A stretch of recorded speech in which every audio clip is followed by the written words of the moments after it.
آپ دیکھ رہے ہیں سٹی انڈیا نیوز چینل، حق کی آواز۔ السلام علیکم ناظرین، آپ دیکھ رہے ہیں سٹی انڈیا نیوز۔ ناظرین، جن گھرانوں میں یتیم بچے ہیں وہ گھر بڑے ہی قابل احترام ہوتے ہیں، ان پر رزق اور خیر و برکت کے دروازے کھلتے چلے جاتے ہیں۔ لفظ یتیم کتنا عجیب و غریب ہے، اس لفظ کو سنتے ہی دل میں احساس محبت جنم لیتا ہے۔ یتیم بچے یا بچی کے لیے ہمارے دل میں محبت اور پیار میں اضافہ ہو جاتا ہے۔ اللہ کرے کوئی یتیم نہ ہو، اس کا باپ اور ماں سلامت رہیں۔ یتیم کون ہے؟ یتیم ہر ایسے بچے کو کہتے ہیں جس کا والد اس کے بالغ ہونے سے پہلے وفات پا جائے۔ اسی طرح جس بچے اور بچی کے والد اور والدہ دونوں اس کے بالغ ہونے سے پہلے وفات ہو جائیں تو انہیں بھی یتیم الابوین کہا جاتا ہے۔ اسلام ایک مکمل نظام حیات ہے، اس میں معاشرے کے ہر فرد کے حقوق کا خیال رکھا گیا ہے۔ اللہ پاک نے کسی کو بے یار و مددگار نہیں چھوڑا، ہر ایک کے لیے ایسے اسباب و ذرائع مہیا کر دیے ہیں کہ وہ آسانی کے ساتھ اللہ کی زمین پر رہ کر اپنی زندگی کے دن گزار سکے۔ یتیم و نادار اور لاوارث بچوں کے بھی معاشرتی حقوق ہیں، ان کی مکمل کفالت ان کے حقوق کے پاسداری ہے اور اس سے منہ موڑ لینا ان کے حقوق کی پامالی ہے۔ یتیم کے حقوق پر اسلام نے بہت زور دیا ہے، اس کا اندازہ اس حقیقت سے لگایا جا سکتا ہے کہ قرآن حکیم میں 23 مختلف مواقع پر یتیم کا ذکر کیا گیا ہے، جن میں یتیموں کے ساتھ حسن سلوک، ان کے اموال کی حفاظت اور ان کی نگہداشت کرنے کی تلقین کی گئی ہے، اور ان پر ظلم و زیادتی کرنے والے، ان کے حقوق و مال غصب کرنے والے کے لیے وعید بیان کی گئی ہے۔ ارشاد باری تعالی ہے کہ یتیم کا مال ناحق کھانا کبیرہ گناہ اور سخت حرام ہے۔ یتیم کا مال ناحق کھانا کبیرہ گناہ اور سخت حرام ہے۔ سورۃ دہر۔ افسوس کہ لوگ اس کی بھی پرواہ نہیں کرتے۔ عموماً یتیم بچے اپنے تایا، چچا وغیرہ کے ظلم و ستم کا شکار ہوتے ہیں، انہیں اس حوالے سے غور کرنا چاہیے۔ اللہ تعالیٰ نے ایک دوسرے مقام پر سورہ نساء میں فرمایا، جو لوگ ناحق ظلم سے یتیموں کا مال کھا جاتے ہیں وہ اپنے پیٹ میں آگ بھر رہے ہیں اور عنقریب وہ دوزخ میں داخل کیے جائیں گے۔ اور یتیموں کا مال جو تمہاری تحویل میں ہو ان کے حوالے کر دو، اور ان کے پاکیزہ اور عمدہ مال کو اپنے ناقص اور برے مال سے نہ بدلو، اور نہ ان کا مال اپنے مال سے ملا کر کھاؤ کہ یہ بڑا سخت گناہ ہے۔ اللہ تعالیٰ نے سورہ بقرہ میں فرمایا کہ اور یہ آپ سے یتیموں کے بارے میں سوال کرتے ہیں، آپ کہہ دیجئے کہ ان کی خیر خواہی کرنا بہتر ہے، اور اگر تم ان کا مال اپنے مال میں ملا بھی لو تو وہ تمہارے بھائی ہیں۔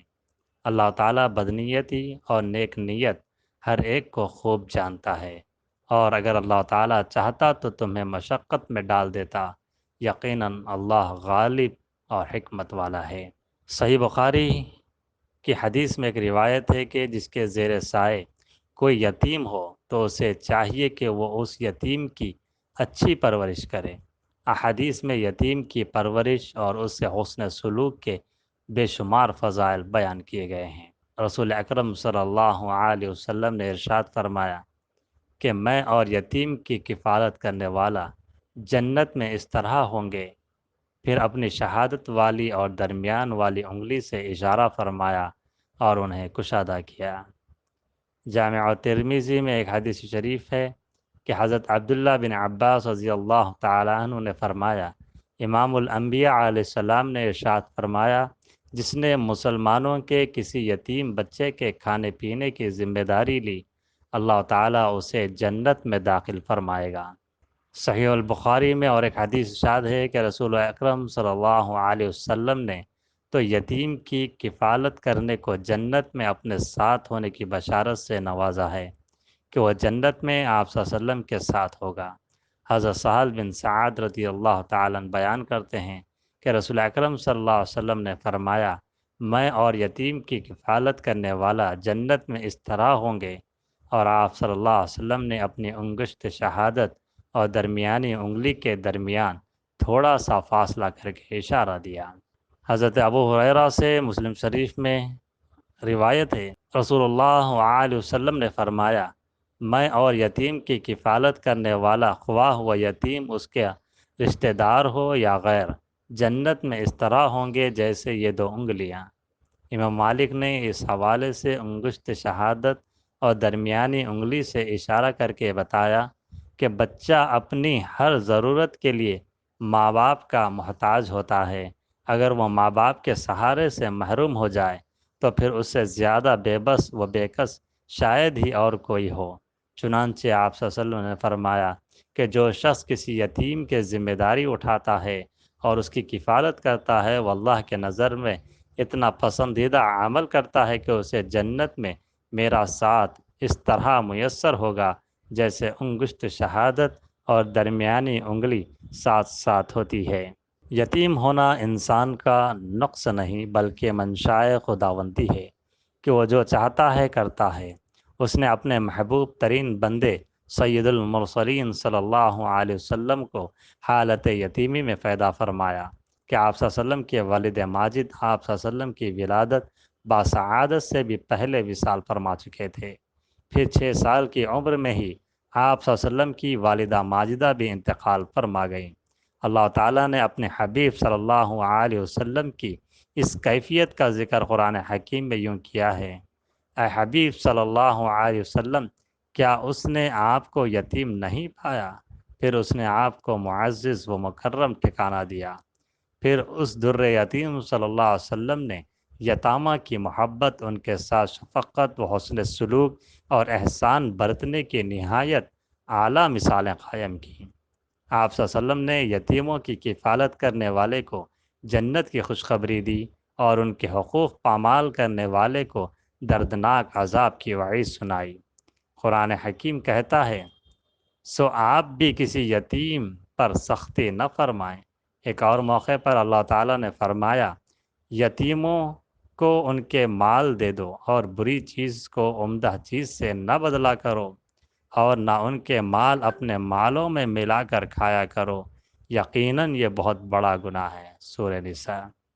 اسی طرح دیگر مقامات پر فرمایا، اور یہ آپ سے یتیموں کے بارے میں دریافت کرتے ہیں کہ فرما دے ان کے معاملات کا سنوارنا بہتر ہے، اور اگر انہیں نفقہ و کاروبار میں اپنے ساتھ ملا لو تو وہ بھی تمہارے بھائی ہیں، اور اللہ خرابی کرنے والے کو بھلائی کرنے والے سے جدا پہچانتا ہے۔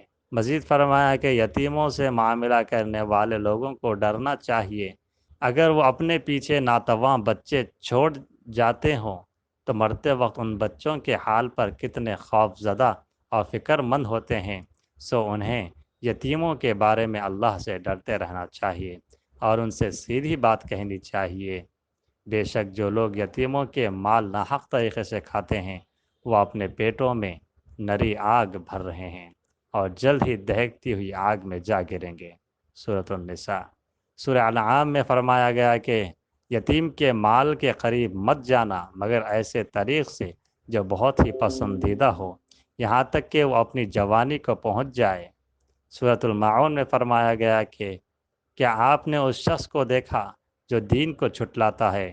تو یہ وہ شخص ہے جو یتیم کو دھکے دیتا ہے، یعنی یتیموں کی حاجت اور ضرورت کو پورا نہیں کرتا اور انہیں حق سے محروم رکھتا ہے، اور محتاج کو کھانا کھلانے کی ترغیب نہیں دیتا، یعنی معاشرے سے غریبوں اور محتاجوں کے معاشی استحصال کے خاتمے کی کوشش نہیں کرتا۔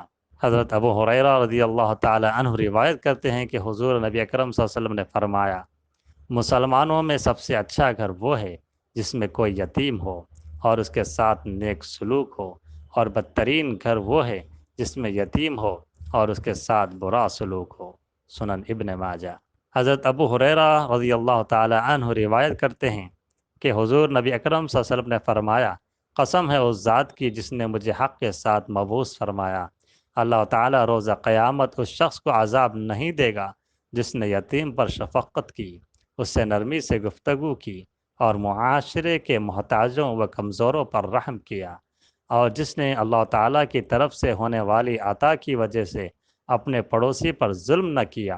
پھر فرمایا، اے امت محمدی، قسم ہے اس ذات کی جس نے مجھے حق کے ساتھ مبعوث فرمایا، اللہ تعالیٰ روز قیامت اس شخص کی طرف سے صدقہ قبول نہیں کرے گا جس نے غیروں پر صدقہ کیا، حالانکہ اس کے اپنے رشتہ دار اس صدقے کے محتاج تھے۔